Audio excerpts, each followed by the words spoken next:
कंचा ड्रामे में आ गया है बहुत बड़ा ट्विस्ट, क्योंकि रानी साकिब को कहती है कि फ़िज़ा की हमें जल्द से जल्द शादी करनी होगी, वरना यह कलंक हमारे माथे पे लगा रहेगा। ये बातें फ़िज़ा सुन लेती है और फ़िज़ा अपने भाई को कह देती है कि भाई, मेरी शादी होगी तो सिर्फ ज़ारून से, वरना मैं शादी नहीं करूँगी।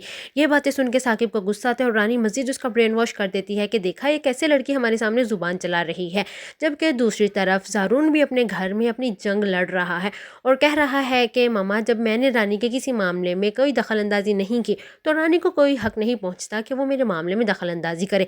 माँ बेचारी बेबस है क्योंकि उसे बेटा बेटी दोनों अजीज हैं, लेकिन ज़ारून का बाप सिर्फ अपनी बेटी रानी की बात सुनता है और ज़ारून को वार्न कर देता है कि इस घर में वही होगा जो मेरी बेटी रानी चाहती है, और रानी चाहती है कि फ़िज़ा मेरे मैके में बहू बन के कभी नहीं जाएगी। ज़ारून सोच सोच के परेशान है कि वो किस तरह फ़िज़ा की बेगुनाही को साबित कर रहे और फ़िज़ा को अपने घर की दुल्हन बनाकर ले जाए, क्योंकि ज़ारून के बाप ने साफ कह दिया है कि रानी नहीं चाहती कि फ़िज़ा इस घर की दुल्हन बनकर आए। ज़ारून अपनी माँ की मिन्नत समाजत करता है, लेकिन माँ कहती है कि मैं तुम दोनों के मामलात में फंस के रह गई हूँ, मैं किसकी मानूँ।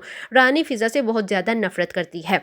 रानी साकिब को कहती है कि इसकी जल्दी शादी करवाओ, लेकिन जब फ़िज़ा कहती है कि मैंने ज़ारून के सिवा किसी से शादी नहीं करनी और ज़ारून भी कहता है कि मेरी शादी होगी तो सिर्फ फ़िज़ा से, रानी साकिब को इतना भड़का देती है कि साकिब आके अपनी बहन पे हाथ उठा देता है और कहता है कि तुमने मुझे बहुत मायूस कर दिया है, मैं उकता गया हूँ, मैं तुम्हें अब इस घर में एक पल बर्दाश्त नहीं कर सकता। यही सब तो रानी चाहती थी कि वो इन दोनों बहनों से जान छुड़वा ले, इसीलिए वो अपने माँ बाप को कह के अपने माँ बाप का दिल खट्टा कर देती है फ़िज़ा की तरफ से, और साकिब भी अब उकता गया है फ़िज़ा से, वो बस जल्द से जल्द फ़िज़ा की शादी करके उसे रुखसत कर देना चाहता है।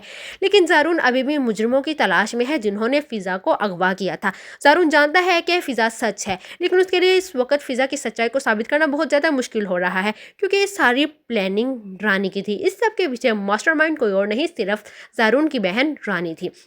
लेकिन जब रानी की सच्चाई सबके सामने आ जाएगी, तब रानी खुद अपने भाई और फ़िज़ा की शादी करवाएगी। इसीलिए तो ज़ारून बेचारा दिन रात लगा हुआ है कि वो किसी तरीके से मुजरिमों की असलियत सामने ले आए। जैसे ही मुजरिमों की असलियत सामने आ जाएगी, ज़ारून की माँ अनाउंस कर देगी कि मेरे बेटे की दुल्हन सिर्फ फ़िज़ा ही बनेगी। व्यूअर्स, इसके बारे में आपका क्या ख्याल है?